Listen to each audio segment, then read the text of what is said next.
Young कोबी Bryant बचपन से ही बास्केटबॉल से जुड़ा था। उसका पिता जॉय ब्रायंट भी खिलाड़ी थे और कोब ने खेल को बचपन से ही अपने भीतर महसूस किया। पर शुरुआत सहज नहीं थी। स्कूल में कई बार टीम ने उसे नज़रअंदाज किया। कुछ कोचों ने कहा कि उम्र अभी कम है, कुछ ने क्षमता पर संदेह जताया। कोब ने इसे दिल से महसूस किया। क्या मैं बहुत छोटा हूँ? क्या मुझे कम समझा जाता है? पर यह शंका ही उसकी आग बनी। कभी हार के बाद वह रातों को अकेले जिम जाता, जूते बदलता, ड्रिबलिंग करता, 3 पॉइंट शॉट्स को बार बार आजमाता, कभी थक कर नहीं रुकता। वही वो शब्द जो उसने अपनाया, ब्लैक माम्बा, ये नाम उसने 2003 के आसपास अपनाया, एक अल्टर ईगो के रूप में, ताकि खेल और निजी जीवन में अंतर हो सके। ब्लैक माम्बा नाम उस सर्प की त्वरित, शांत क्रूरता और सटीकता की तरह संकेत है, और उसी नाम ने उसकी मानसिकता को एक रूप दिया। कोम की यात्रा आसान नहीं थी। एक प्रमुख घटना है जो अक्सर बताई जाती है। 2013 में एक खेल के दौरान उसने अपना अक्लीस कंडरा फाड़ लिया। ये चोट इतनी भयानक थी कि कई खिलाड़ियों ने कहा अब शायद यह करियर खत्म हो जाएगा, पर कोब ने इसे चुनौती माना। वो बेंच तक गया, फ्री थ्रो स्कोर कर गया और अपनी टीम को वापसी देने की कोशिश की। के बाद पुनर्वास अवधि लंबी और पीड़ादायक थी। हर दिन दर्द था, लेकिन उसने कहा यह मौका है, मुझे दिखाना है कि मैं गिरने पर कैसे उठता हूँ।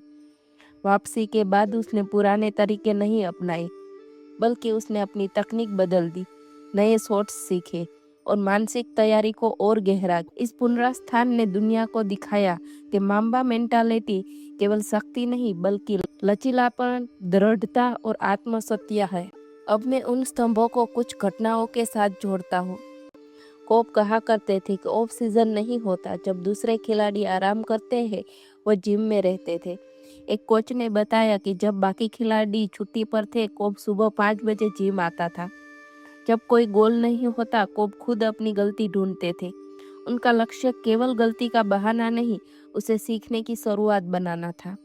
कोब कहते थे, मैं परिणाम के पीछे नहीं भागता, मैं हर दिन की प्रक्रिया पर ध्यान देता हूँ। वह अपनी गलतियों के वीडियो घंटों शूट करके देखते थे, हर मूव को सुधारते थे और फ्री थ्रो को हजारों बार दोहराते थे। कोब ने बड़े मंचों में अक्सर दबाव लेने वाले शॉट्स लिए। 2009 में NBA फाइनल में एक गेम की स्थिति में उसने शांत होकर टीम को आगे बढ़ाया। वह डर से भागे नहीं, डर को दिशा दी।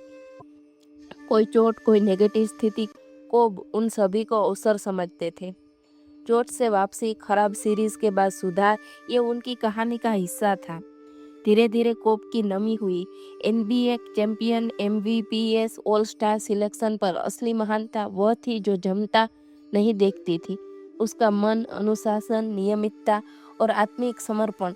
लोग कहते कोब ब्रायंट ने खेल में बदलाव लाया, वही अन्य खिलाड़ियों ने उसका मार्ग अपनाया। आज कई खिलाड़ी सार्वजनिक रूप से कहते हैं उन्हें मामा मेंटालिटी से प्रेरणा मिलती है। माम्बा मेंटालिटी उसे मिलती है जो खुद से लड़ता है। इनाम नहीं, आत्मिक रूप से जीने का मंत्र है। शुरुआत संघर्ष से होती है। कोई प्रेरणा, चोट या चुनौती, उसे स्वीकार करो, उस पर काम करो, खुद को नया रूप दो।